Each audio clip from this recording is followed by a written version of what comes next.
Guys, you gotta stop buying dumb shit to impress people who do not care about you, okay? There's no point you going into debt, taking credit cards, going on holidays to take these stupid fucking photos in front of these cars that you borrowed, or these holidays just for a photo, just to be Instagram famous or virtual famous. And then, you know, when we remove these apps, who are you then?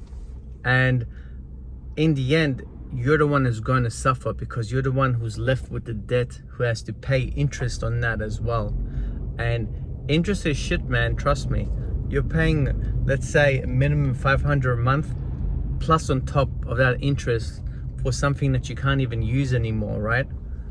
For a car that you borrowed, and now it's not even worth 20,000, it's worth 5,000, and you try and sell it and you're still in debt. And then you try to buy another car and you still have that debt, and now you have this debt because you're not buying valuable stuff which will create you money, or buy things where, use that general rule of thumb, as I said, if you don't have $5,000 for a car, don't borrow the $5,000. If you have $2,000, you buy a $2,000 car and that's it, and you drive that, right? As long as mechanically everything's okay. Who gives a shit? Seriously, who gives a shit what it looks like? No one cares. I don't care what sort of car you have. You can have a Lamborghini, or you can have a little Mitsubishi Magna that's from fucking 1991. It doesn't matter. If you're a cool dude, we'll chat. It doesn't separate anything. It depends on who you are, yeah? So if you're thinking financials will separate you from someone else, it separates dumb people, that's for sure. But the smart people will look through that. People who don't care about that, they'll go through that. So you'd rather have more money in your cash and more cash in your pockets, rather than being negative, you know? And by negative, I mean minus money. So if you have such big loans and interests on you're just working for the bank. You're working for someone else. You're not even working for yourself. So if you're saying you have a $700, $800 wage, not if you're paying all that interest, it goes down to $300. Would you work for $300 a week? 5 days, 9 to 5? I don't think so. So think about that next time you do some sort of stupid purchase or something like that. Really think about how much money you have, and do you really need it? You know, like when I go shopping, I try to buy a $10, $15 t-shirt.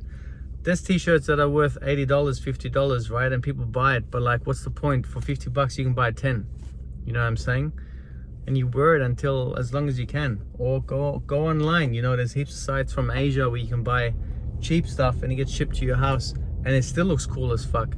And no one cares if it's real or fake. You know what I'm saying? Like, so do what's best for you and your best interest in regards to financials, and stop digging yourself more into debt. Start digging yourself out. If you're in debt right now, I've been where you are. Pay all your shit off, put all your money in there as much as you can, pay it off as quick as you can, and start from scratch. You'd rather be here with no money than here with minus money. Do you know what I'm saying? There's a really big difference. There's a big difference being broke and being dead broke. Dead broke is you owe money. Broke is just you don't owe money to no one, and everything that you own and get is yours, and that's what you want. Yeah, you don't want no debts, no nothing like that, because there's a really fine rule, guys, and a lot of people cannot do this, and neither can I at this stage. But if you were to lose your job right now as you're watching this video, can you still pay for all your shit? That's right. Maybe 1% from the subscribers here can. And guys, it's really crucial that you know your spendings. And if you're not good at finances and all that, write it all down on paper. You know how to do basic maths, right? Minus everything from how much you have a month, and that's what you have left with. If you're minus that, I suggest you do some serious negotiation with yourself and your finances. What are we going to do now to change that, right? But it's not the end of the world, yeah? You can always change and switch. Change that mentality first. and then you can do the rest. Yeah? It's like a domino effect. You got this, okay? So figure out the finances and the rest will come.